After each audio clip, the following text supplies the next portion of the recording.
ओम शांति। सुनते हैं आज 27 अक्टूबर 2025 की साकार मुरली से प्रश्न उत्तर। प्रश्न 1, सर्विस में ढीलापन आने का मुख्य कारण क्या है?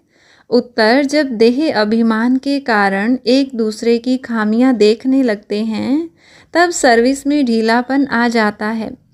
आपस की अनबन, रूठना, नाजुकपना, ये सब आसुरी संस्कार हैं जो आत्मिक स्थिति को गिरा देते हैं।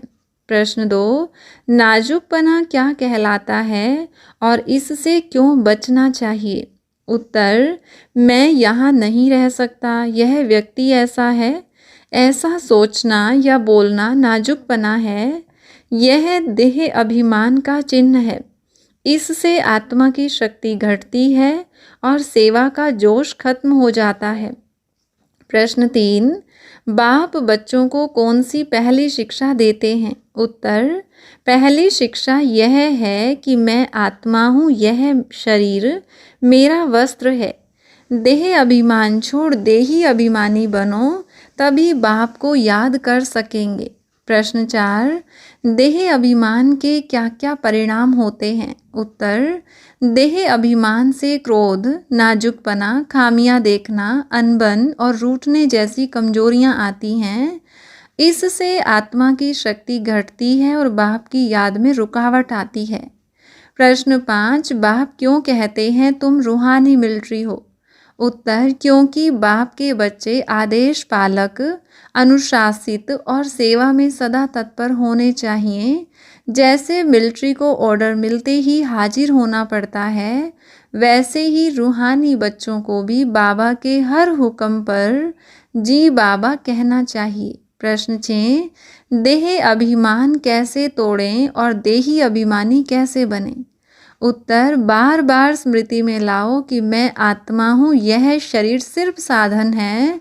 शरीर, नाम, पद, व्यवहार से न्यारा होकर मैं बाबा की संतान हूँ, यह अनुभूति ही देह अभिमान को मिटाती है।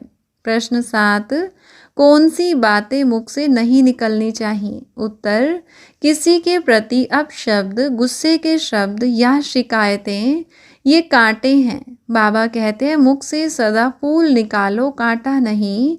हर वाणी से शांति और मिठास झलके।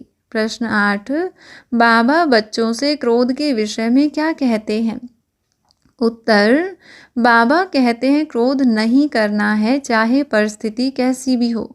क्रोध आत्मा की शक्ति को खा जाता है। रूहानी बच्चा तो मीठा, शांत और स्थिरचित्त बनता है। प्रश्न 9, बाप कौन सा ज्ञान देते हैं जो कोई और नहीं दे सकता? उत्तर, बाप पतित से पावन बनने का ज्ञान देते हैं। यह ज्ञान सिर्फ वही दे सकते हैं। वही राजयोग सिखाते हैं और आत्माओं को घर अर्थात शांति धाम की याद दिलाते हैं। प्रश्न 10, सेवा में तत्पर रहने का असली अर्थ क्या है? उत्तर, जब बाप का आदेश मिले कि यहाँ प्रदर्शनी है या सर्विस करनी है तो झट तैयार होना, खर्चा, समय, दूरी का विचार न करना, यही असली रूहानी सेवा भावना है। प्रश्न 11, अगर बाबा का हुक्म न माना तो क्या परिणाम होगा?